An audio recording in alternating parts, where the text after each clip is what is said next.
Hello friends, Shashi Agarwal economics and law classes के अंदर मैं आप सबका स्वागत करती हूँ।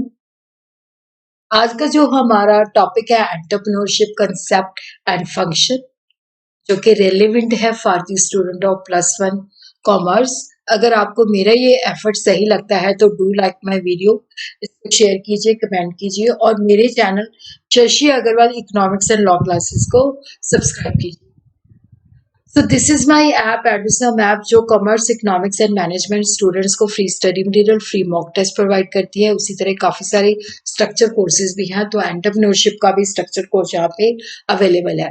तो सबसे पहले हम देखते हैं कि जो एंटरप्रेन्योरशिप है उसका मतलब होता है प्रक्रिया है जिसके द्वारा वो अपॉर्चुनिटी को आइडेंटिफाई करती है, फिर उसको देखता है कि ये अगर ये प्रॉफिटेबल अपॉर्चुनिटी है तो उसको अपने बेनिफिट के लिए यूज करती है। Entrepreneurship can be viewed as a creative and innovative response to the environment, कि जो environment के अंदर जो सक्सेस जो प्रॉफिटेबल आइडियाज होते हैं, वायबल आइडियाज होते हैं, वहां पे एंटरप्रेन्योरशिप जो है उनका क्रिएटिव और इनोवेटिव सोल्यूशन निकालती है। वो रिकॉग्नाइज करती है कि ये अपॉर्चुनिटी है, जिसके बेसिस पे वो इनिशिएटिव लेती है, उस अपॉर्चुनिटी को यूज करती है और वो अपॉर्चुनिटी को मतलब के बेसिस पे अपना यूनिट सेटअप करती है। रिचर्ड कैंटेलन एक आयरिश मैन थे जिन्होंने एंटरप्रेन्योर को 1734 के अंदर यूज किया इकोनॉमिक एक्टिविटीज। उन्होंने कहा कि एंटरप्रेन्योर वो व्यक्ति है जो factors services at a certain price purchase करता है, जिनको अनसर्टेन प्राइस पे फ्यूचर के अंदर सेल करता है। अगर हम बात करें तो एंटरप्रेन्योर जो है 13th century French verb entrepreneur से हुआ है, जिसका मतलब होता है कुछ करना या अंडरटेक करना। और उसी तरह इकोनॉमिक्स जैन जीन बैप्टाइज से and John Stuart Mill further popularise the academic uses of the word entrepreneur. और शिम्पेटर ने कहा कि एंटरप्रेन्योर एक ऐसा व्यक्ति है जो कि इनोवेटर है, जो नई और यूजफुल चीजें निकालता है। उसी तरह कीजनर ने फोकस किया कि एंटरप्रेन्योरशिप जो है इट्स प्रोसेस ऑफ डिस्कवरी, जिसके द्वारा हम एक अपॉर्चुनिटी को डिस्कवर करते हैं। तो business can be broadly defined as a commercial और इंडस्ट्रियल एक्टिविटी, और जहाँ पे जो इंटेंशन होता है प्रॉफिट कमाना होता है। तो एंटरप्रेन्योरशिप एक क्रिएटिव एक्टिविटी है, एक इनोवेशन फंक्शन है। पहले इसको अकोमोडेशन ऑफ रिसोर्सेज के साथ कनेक्ट किया गया था, और जैसे जैसे समय बीतता गया प्रोडक्ट बेस्ड के लोगों की ये जरूरतें हैं तो उसके बेसिस पे उनको ये प्रोडक्ट सप्लाई करो। और आज की जनरेशन में ये ज्यादा आइडिया के ऊपर बेस्ड है, ये प्रोडक्ट बेस्ड नहीं हो गया, अब आइडियाज जो है उसके ऊपर बेस्ड है। तो एक एंटरप्रेन्योर जो है जो रिस्क लेता है, जो एक बिजनेस को सेटअप करता है या कोई इंडस्ट्रियल एक्टिविटी सेटअप करता है, और जिसके अंदर रिस्क भी छुपा होता है, क्योंकि जब भी हमको बिजनेस सेट करते हैं तो डेफिनेटली रिस्क उसके अंदर होता है, वो बिजनेस चलेगा या नहीं चलेगा। तो एंटरप्रेन्योरशिप जो है that is the quality of the individual जो उसको रिस्क देती है, जिसके बेसिस पे वो रिक्वायर्ड जो रिसोर्सेज होते हैं उसको ऑर्गेनाइज करता है और अपना बिजनेस जो है सेटअप करता है। एंटरप्रेन्योर और मैनेजर में डिफरेंस होता है, क्योंकि जो मैनेजर होता है वो एम्प्लॉय होता है, पेड होता है। एंटरप्रेन्योर जो होता है ऑनर होता है, जो कि आइडिया को कंसीव करता है, जिसके बेसिस पे वो अपना यूनिट सेटअप करता है और जो प्रोडक्ट और सर्विसेज है वो प्रोवाइड करता है और प्रॉफिट कमाता है। और मैनेजर जो है एंटरप्रेन्योर की आइडियाज को इम्प्लीमेंट करता है और उसके बदले में जो है वो सैलरी प्राप्त करता है। एंटरप्रेन्योर का मतलब होता है कि देखो, जो इंडिविजुअल्स जो ये साहस करते हैं कि हमने एक नया यूनिट सेटअप करना है, दे आर नोन एज उद्यमी, they are known as entrepreneur. तो एंटरप्रेन्योर वो व्यक्ति है जो बिजनेस को सेटअप करता है और वो चेंज लेके आता है। और उसी तरह इकोनॉमिस्ट कहते हैं कि जैसे land, labour, capital factors of production है, तो he is the fourth factors of production. Sociologist कहते हैं कि कुछ कम्युनिटीज हैं जो एंटरप्रेन्योरशिप को प्रमोट करती हैं, जैसे मारवाड़ी है, बनिया है। तो इनमें से ज्यादातर लोग जो होते हैं वो एंटरप्रेन्योर होते हैं। तो एंटरप्रेन्योर इज एन इंडिविजुअल जो दूसरे के पास काम नहीं करता, वो अपना छोटा सा बिजनेस सेटअप करता है, सारे रिस्क लेता है और जो भी रिवॉर्ड होता है उसको हासिल करता है। तो एंटरप्रेन्योर जो है एक ऑर्गेनाइजेशन को सेटअप करना चाहता है, एक अपॉर्चुनिटी की तलाश में होता है, ताकि वो अपना यूनिट सेटअप कर सके, गुड्स एंड सर्विसेज को प्रोड्यूस करे जो उसको खुशी दे। और एंटरप्रेन्योर जो है अपॉर्चुनिटी की तलाश में रहता है, और जो लगता है कि अपॉर्चुनिटीज चैलेंजिंग है, प्रॉफिटेबल है, वायबल है, तो वो उनको एक शेप देता है। और उसी तरह क्या है कि उसके बेसिस पे वो अपना यूनिट सेटअप करता है। जॉस शुम्पेटर ने डिफाइन किया है कि entrepreneur they are the innovator who use the process of entrepreneurship to shatter the status quo of the existing products and services।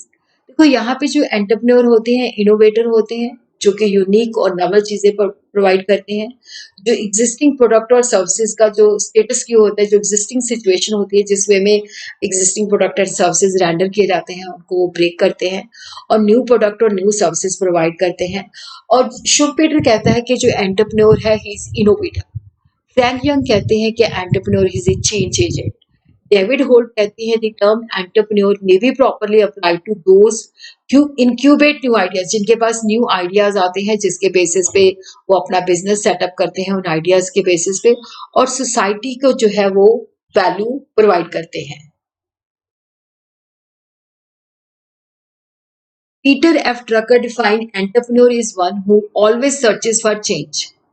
वो हमेशा चेंज को सर्च करता है, फिर चेंज को रिस्पॉन्ड करता है और उसको एज ए अपॉर्चुनिटी यूज करता है, और उसको लगता है कि वो ऐसा करके वैल्यू इंक्रीज कर सकता है, कंज्यूमर की सेटिस्फेक्शन इंक्रीज कर सकता है। एक प्रोफेशनल मैनेजर जो है mobilise the resources, allocate them to make a commercial gain from an opportunity is also called an entrepreneur. तो एंटरप्रेन्योर जो है अपॉर्चुनिटी को परसीव करता है, सेंस करता है, रिसोर्सेज को ऑर्गेनाइज करता है, उस अपॉर्चुनिटी को यूज करता है जिसके बेसिस पे वो अपना बिजनेस सेट करता है। तो these are the characteristics of the an entrepreneur. जो उद्यमी है he is innovator who carries out new combination to initiate and accelerate the process of economic development। देखो वो न्यू मेथड्स लेके आता है या नए प्रोडक्ट लॉन्च करता है या न्यू मार्केट एक्सप्लोर करता है या new sources of raw material जो है डिस्कवर करता है, या उसको लगता है कि this could be the new form of industrial organisation. और डेफिनेटली जो एंटरप्रेन्योर है, क्योंकि वो इनिशिएटिव लेता है, रिस्क लेता है, और यहाँ पे ये नहीं कि वो मतलब बिना किसी सोचे समझे रिस्क ले लेता है, ही टेक्स कैलकुलेटेड रिस्क। चीजों आइडियाज को अच्छी तरह से असेस करता है, उसके बेसिस पे वो रिस्क लेता है और साहस करता है कि वो वेंचर को सेट कर सके। He is a good organise, क्योंकि नेचुरली जब उसने बिजनेस को सेटअप करना है तो उसको बहुत सारी चीजें चाहिए होती हैं जिसको वो मतलब इनिशिएटिव लेता है, ऑर्गेनाइज करता है, हर चीज को वो एक सिस्टमेटिक मैनर के अंदर ऑर्गेनाइज करता है, कैलकुलेशंस करता है कि अपने बिजनेस अपना जो आइडिया है उसको वेंचर आउट करने में उसको क्या क्या चीजों की जरूरत है, किस तरह से वो रिसोर्सेज उसके लिए यूटिलाइज कर सकता है, ऑर्गेनाइज कर सकता है। और उसी तरह क्या है कि देखो अपने बिजनेस को इस ढंग से मैनेज करता है कि वो फैक्टर्स ऑफ प्रोडक्शन को कंबाइन करता है जिसके बेसिस पे वो अपनी गुड्स एंड सर्विसेज जो है मार्केट को सप्लाई कर सकता है। उसको अपने में खुद सेल्फ कॉन्फिडेंस होता है कि वो ये कर सकता है, वो चेंज ला सकता है, वो यूनिट एस्टैब्लिश कर सकता है, लोगों की रिक्वायरमेंट को पूरा कर सकता है, he could take the risk, और जो भी उसको लगता है रास्ते में ऑब्स्टिकल्स आती हैं तो उनको भी ओवरकम कर सकता है। डिसीजन मेकर, डेफिनेटली उसको आए दिन जो है डिसीजन लेना पड़ता है, क्या मैं इस वेंचर को सेटअप करूं या ना करूं, मुझे इसकी लोकेशन कहाँ होएगी, किस तरह से मैंने इसको सेटअप करना है, तो definitely he has to take the various decision. वहां पे वो एक लॉजिकल अप्रोच, उसके पास प्रॉब्लम सॉल्विंग एबिलिटी होनी चाहिए और ability to take the correct decision, that is must. वो विजनरी होता है, वो न्यू आइडिया कंसीव करता है जिसके बेसिस वो अपना यूनिट सेटअप करता है और सोसाइटी को वैल्यू एडेड सर्विसेज प्रोवाइड करता है। देखो वो हार्ड वर्कर होता है, वो काम से जी नहीं चुराता, वो बहुत मेहनत करता है जिसके बेसिस पे वो अपने बिजनेस को सेटअप करता है। और एंटरप्रेन्योर जो है अपने लिए गोल सेट करता है और अपने गोल्स को अचीव करने की कोशिश करता है। इज ए चेंज एजेंट, क्योंकि वो सोसाइटी की रिक्वायरमेंट को, नीड को अंडरस्टैंड करता है कि इन्वायरमेंट के अंदर ये चेंजेस आ रही है, तो लोगों की रिक्वायरमेंट ये चेंज हो रही है, जिसके बेसिस पे वो चेंज को इनिशिएट करता है। वो वेरियस अपॉर्चुनिटीज को आइडेंटिफाई करता है और उन अपॉर्चुनिटीज को एक्सप्लॉइट करता है जो उसको लगता है प्रॉफिटेबल है। He is always achievement oriented. उसका जो लक्ष्य होता है कि मैंने टारगेट को अचीव करना है, कुछ ना कुछ प्राप्त करना है। वो चैलेंजेस को फेस करता है और चैलेंजेस जो भी ऑब्स्टिकल्स आती हैं उनको दूर करता है। और उसकी जो थॉट प्रोसेस होता है पॉजिटिव होता है, ऑप्टिमिस्टिक होता है, वो नेगेटिव नहीं होता। वो एक उसको इस आशा के साथ अपना बिजनेस सेटअप करता है कि मेरा प्रॉफिट जो है, मेरा ये जो यूनिट जो है ये सक्सेसफुल होगा। और वो टेक्निकली भी कॉम्पिटेंट होता है कि वो उस बिजनेस को सेटअप करे, उसको समझ होती है कि इस तरह की बिजनेस को इस तरह से हैंडल करना है, इस तरह से इसको रन करना है। और वो सोसाइटी के प्रति भी रिस्पॉन्सिबल होता है, सोसाइटी के अंदर भी लोगों को एम्प्लॉयमेंट जनरेट करता है, सोसाइटी की नीड्स को भी पूरा करता है। और वो स्ट्रैटेजिक प्लानर होता है, वो करंट रिक्वायरमेंट को देखता ही है, साथ में वो फ्यूचर को भी असेस करता है, तो ही plans for the future also. उसकी कम्युनिकेशन भी अच्छी है, वो लोगों के साथ रिलेट कर सकता है, लोगों को अंडरस्टैंड कर सकता है, उनके साथ जुड़ सकता है। और उसके पास लीडरशिप स्किल होनी चाहिए जिससे वो दूसरों को इन्फ्लुएंस कर सके, मोटिवेट कर सके, डायरेक्शन प्रोवाइड कर सके। तो हम कह सकते हैं,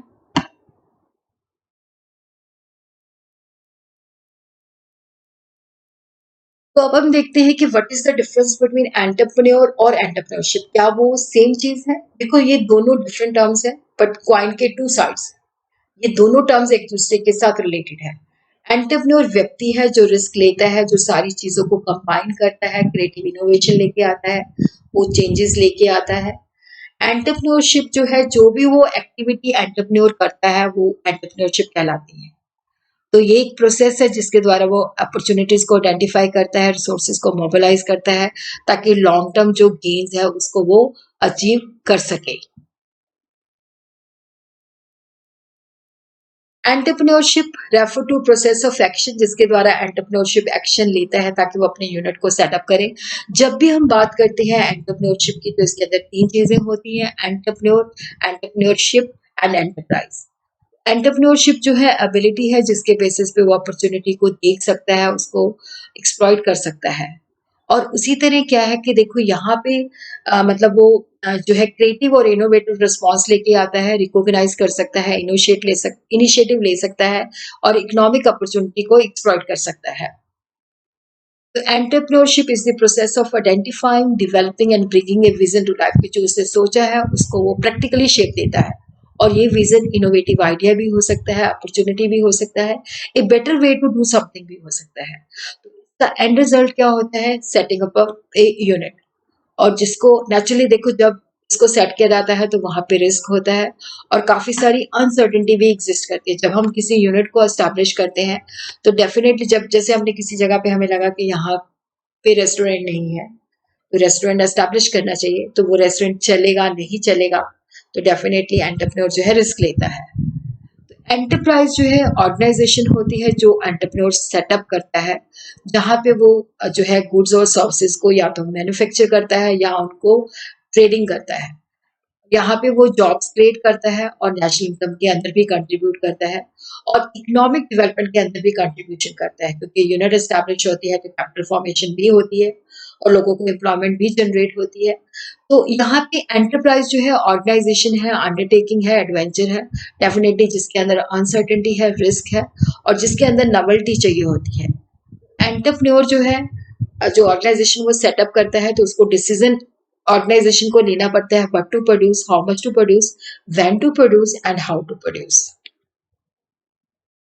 एंटरप्राइज लोगों से बनती है। अब देखो एंटरप्राइज के अंदर लोगों को हायर किया जाता है और जो यूनाइटेडली काम करते हैं, जो एक डेफिनेट गोल होता है कि जो भी प्रोडक्ट या सर्विस है उसको वो बनाते हैं, उसको वो सेल करते हैं और बहुत सारे वो इनपुट यूज करते हैं, मैन मटेरियल मशीन, ताकि गिवन इनपुट को प्रोड्यूस किया जा सके।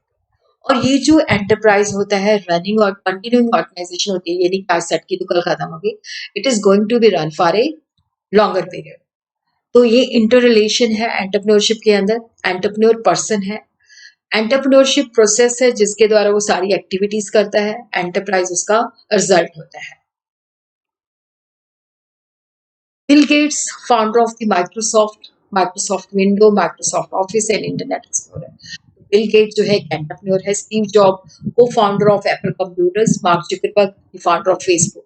धीरू भाई अंबानी, जिसने ट्रेडिशनल स्नैक्स सेल करता था और उसके बाद उसे लगा कि मैंने एक बहुत बड़ा एम्पायर जो है सेटअप करना है। तो ही diversified into the industries telecommunication, power generation, information technology and consumer goods. So what are the functions of the entrepreneur? तो यहाँ पे हम देखते हैं कि जो एंटरप्रेन्योर ये फंक्शन है, entrepreneurial function, promotional function, managerial function and commercial function, इसको वन बाय वन करके we are going to study. तो एंटरप्रेन्योर फंक्शन जो है innovation, risk taking, organising, building. देखो इनोवेशन जो है that is the basic function of entrepreneur, जहाँ पे वो न्यू प्रोडक्ट्स, न्यू मार्केट को एक्सप्लोर करता है, न्यू प्रोसेस यूज करता है, न्यू और बेटर सोर्स जो है, उसी तरह ये भी डिस्कवर करता है कि new form of the organisation. Definitely entrepreneur risk लेता है, बिजनेस चलता है या नहीं चलता, तो वो अपने बिजनेस के अंदर जो रिस्क है उसको मिनिमाइज करता है थ्रू एक्सपेंशन और डाइवर्सिफिकेशन। फिर उसके बाद वो चीज़ों को ऑर्गेनाइज करता है, ये बेसिक फंक्शन है। वो वेरियस फैक्टर्स ऑफ प्रोडक्शन को कंबाइन करता है। प्रमोशनल फंक्शन के अंदर discovery of idea, detail investigation, assembling the requirement and financing.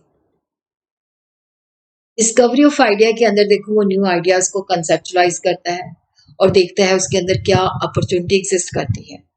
अपने आइडियाज को टेक्निकल एक्सपर्ट की मदद से डेवलप करता है।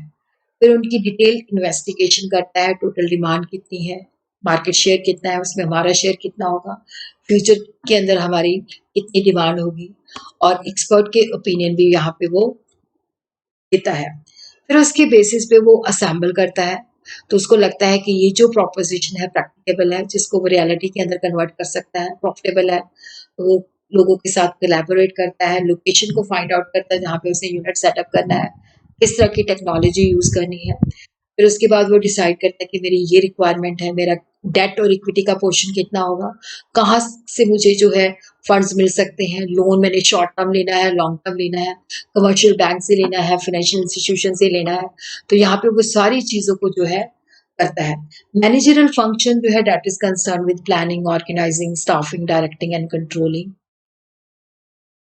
प्लानिंग जो है बेसिक मैनेजरल फंक्शन है, जिसके अंदर वो अपने ऑब्जेक्टिव को सेट करता है, what to do, when to do, how to do and who will do. तो प्लानिंग के अंदर वो अपने ऑब्जेक्टिव को सेटअप करता है, प्लानिंग अजम्पशंस लेता है, अल्टरनेटिव कोर्स ऑफ एक्शन को डेवलप करता है और उसको इम्प्लीमेंट करता है। ऑर्गेनाइजिंग के अंदर जैसे मैन मटेरियल मशीन जो भी रिसोर्सेज चाहिए उनको लेके आता है और देखता है मेरी ऑर्गेनाइजिंग की एक्टिविटी क्या है, उसको क्लासिफाई करता है, identification of the work and classification, organisation structure, authority and responsibility, और वर्क जो है उसकी असाइनमेंट दी जाती है, अथॉरिटी और रिस्पॉन्सिबिलिटी दी जाती है।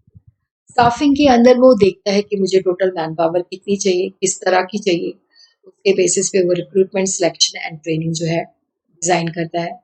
फिर उसके बाद जो है वो लोगों को जो सिलेक्ट हो जाते हैं उनको प्लेस और ओरिएंटेशन प्रोवाइड करता है। फिर समय समय पे उनको ट्रेनिंग और डेवलप करता है, प्रमोशन देता है, जहाँ पे उसको लगता है कि इसकी ज़रूरत है वहाँ पे ट्रांसफ़र करता है। फिर वो देखता है कि एम्प्लॉय जो है उनको किस तरह से उसने रेम्यूनरेशन जो है देनी है।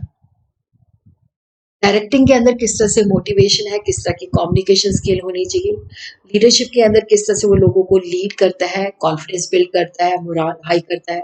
कम्युनिकेशन है जिसके द्वारा वो लोगों के साथ कम्युनिकेट करता है। उसकी कम्युनिकेशन जो है बड़ी इफेक्टिव होनी चाहिए, किस तरह से वो अपने एम्प्लॉयज़ को मोटिवेट करता है, सुपरवाइज करता है। कमर्शियल फंक्शन के अंदर आ जाता है production, finance, marketing, personal and accounting. Production function जो है की फंक्शन है, जिसके अंदर हमने कहाँ पे फैक्ट्री सेटअप की है, उसका लेआउट क्या है, production planning and control, maintenance of machinery, किस तरह से इन्वेंट्री को मैनेज करना है। और फिनांस के अंदर देखो ये है कि जब हम बिजनेस को सेटअप करते हैं तो finance is nerve centre of the business, तो पैसा उसको हर वक्त चाहिए होता है। तो वहाँ पे वो फाइनेंशियल रिक्वायरमेंट को असेस करता है, फिर देखता है कितना डेट होना चाहिए, कितना इक्विटी होना चाहिए, फिर वो सोर्स जो है उसको करता है, फिर किस तरह से उसको एलोकेट करना है, यूटिलाइज करना है, वो सारी चीज़ें जो है सेटअप डिसाइड करता है। मार्केटिंग फंक्शन के अंदर क्या है कि किस तरह से उसने कंज्यूमर की रिक्वायरमेंट क्या है, किस तरह से कंज्यूमर को माल पहुंचाना है, किस तरह से कंज्यूमर को सेटिस्फेक्शन और डिलाइट देना है। Marketing mix appropriate, marketing strategies क्या है, जिस तरह से मार्केट को कैप्चर करना है, टारगेट मार्केट को टैप करना है। पर्सोनल फंक्शन के अंदर जो है लोगों को रखना है, तो उसका पॉलिसी होता है right people people at the right job at the right place at the right time. यहाँ पे वो एम्प्लॉयमेंट डेवलपमेंट एंड कंपनसेशन के साथ डिसीजन लेता है। अकाउंटिंग के अंदर देखो डेफिनेटली एक प्रॉपर अकाउंटिंग सिस्टम होना चाहिए, जिसके अंदर फाइनेंशियल स्टेटमेंट्स को वो बनाए, प्रॉपर अकाउंटिंग रिकॉर्ड रखे, वो उसको ट्रू और फेयर पिक्चर प्रोवाइड करे कि कितना उसको प्रॉफिट हुआ है या लॉस हुआ है, या एक पर्टिकुलर डेट पे उसके पास कितना एसेट और लायबिलिटी है। तो डेफिनेटली जब वो अकाउंटिंग मेंटेन करता है तो डेफिनेटली वो अपनी जो चीज़ें हैं उसके ऊपर चेक भी रखता है, जिसके अंदर उसको पूरा व्यू भी मिलता रहता है, डॉक्यूमेंट्री एविडेंस भी मिलता रहता है।